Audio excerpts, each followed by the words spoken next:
प्राकृतिक चिकित्सा, पंचकर्म और योगा का अद्भुत संगम। एसपीपीसी पतंजलि वेलनेस सेंटर।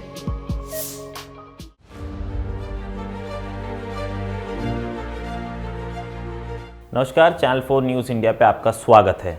क्या संसद भवन और सांसदों के बीच में पहलवानी हो जानी चाहिए? क्योंकि तस्वीरें देखकर तो ऐसा ही लगता है। ऐसा हम नहीं, बीजेपी के सांसद और तमाम बीजेपी के नेता कह रहे हैं। बीजेपी के नेता और बीजेपी के सांसद कह रहे हैं कि राहुल गांधी को 1-to-1 फाइट कर लेनी चाहिए, जिस तरीके से उन्होंने बीजेपी सांसद प्रताप सारंगी को धक्का मारा और वो गंभीर रूप से घायल हो गए हैं। कैसे ये माजरे की शुरुआत हुई, कैसे इतना बड़ा बवाल मच गया कि एक सांसद को चोट लग गई, राहुल गांधी कह रहे हैं कि मेरा रास्ता रोका गया, क्या है इसके पीछे की सच्चाई, इसके बारे में बातचीत करते हैं। दरअसल बाबा साहेब अंबेडकर को लेके बीते दिन गृह मंत्री अमित शाह की तरफ से लोकसभा में एक बयान दिया गया था, जिसको लेकर बीते दिन से बवाल मचा हुआ है। बीजेपी की तरफ से प्रतिक्रिया दी जा रही है कि अमित शाह ने बाबा साहब का कोई अपमान नहीं किया है। उनके बयान की क्लिप्स को अलग अलग कटिंग करके चलाया जा रहा है, जो कि बिल्कुल गलत है।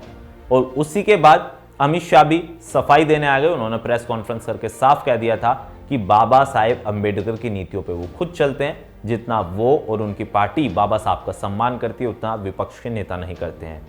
बात धीरे धीरे तूल पकड़ते इतनी बढ़ गई कि जिसके बाद कांग्रेस और समेत अन्य दल के सांसदों ने बीजेपी के खिलाफ मोर्चा खोलने की तैयारी कर ली। और यानी कि आज बृहस्पतिवार को संसद भवन के बाहर तमाम इंडिया अलायंस के सांसद नीली टी शर्ट और नीले कलर के कपड़े पहन के प्रदर्शन करने पहुंच गए, जिसमें राहुल गांधी नेता विपक्ष की भूमिका में थे और इंडिया ब्लॉक के इस प्रदर्शन को लीड कर रहे थे।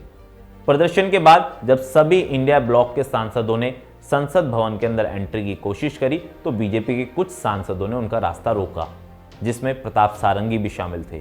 वहीं राहुल गांधी ने अंदर जाने की कोशिश करी तो धक्का मुक्की हुई, जिस दौरान बीजेपी सांसद प्रताप सारंगी को धक्का लगा और वो गिर गए और उनको थोड़ी चोट आई।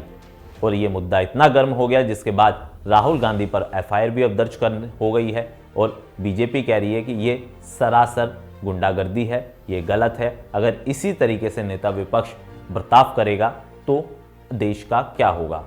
हालांकि कांग्रेस कह रही है कि जिस तरीके से पूरा घटनाक्रम हुआ है वो एक अनहोनी है, राहुल गांधी ने सांसद को धक्का नहीं दिया है। बीजेपी के कुछ सांसदों ने उनका रास्ता रोकने की कोशिश करी थी, जिसको लेकर सांसद केसी वेणुगोपाल ने स्पीकर को चिट्ठी भी लिखी थी और कहा था कि हमें संसद में अंदर नहीं आने दिया जा रहा है।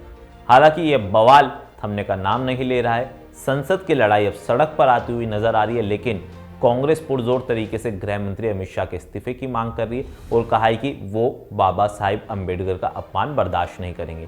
तो वहीं बीजेपी खुद को बीते दिन से बाबा साहिब का सम्मान वाली पार्टी बता रही है। वो कह रही है कि हमने संविधान के साथ जितनी छेड़छाड़ कांग्रेस ने करी है, हमने संविधान के साथ कोई छेड़छाड़ नहीं करी है। तो आप अपनी राय हमें कमेंट करके बताएं। वीडियो पसंद आया तो हमारे चैनल को सब्सक्राइब करें और वीडियो को शेयर करें। धन्यवाद।